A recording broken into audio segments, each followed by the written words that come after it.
Hi friends, நம்ம தலைவர் super star ரஜினிகாந்தின் வீட்டின் முன்பு குவிந்த ரசிகர்களுக்கு பொங்கல் வாழ்த்துக்களை சொல்லியிருக்கிறார் நம்ம தலைவர். மேலும் பத்திரிகையாளர்கள் கேட்ட கேள்விக்கும் தலைவர் ரஜினிகாந்த் பதில் சொல்லியிருக்கிறார். குறிப்பாக தன்னுடைய அடுத்த படமான தலைவர் 173 சிபி சக்கரவர்த்தி உடனான படம் பற்றி கேட்கும்போது அதற்கு தலைவர் பக்கா கமர்ஷியல் அண்ட் என்டர்டெய்னிங்காக இருக்கும் அப்படின்னு சொல்லியிருக்காரு. அந்த வீடியோவை நீங்களே பாருங்களேன்.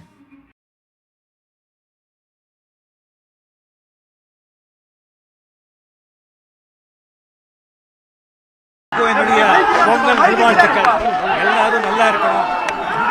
முக்கியமாக விவசாயிங்க இந்த நாட்டோட முதுகெலும்பு. அவங்க சந்தோஷமா ஹாப்பியா இருந்தாங்க. எல்லாரும் ஹாப்பியா இருக்காங்க. நன்றி, வணக்கம்.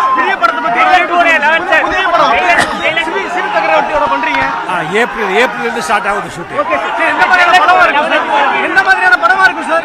கமர்ஷியல் என்டர்டெய்னிங் பிக்சரா இருக்கும்.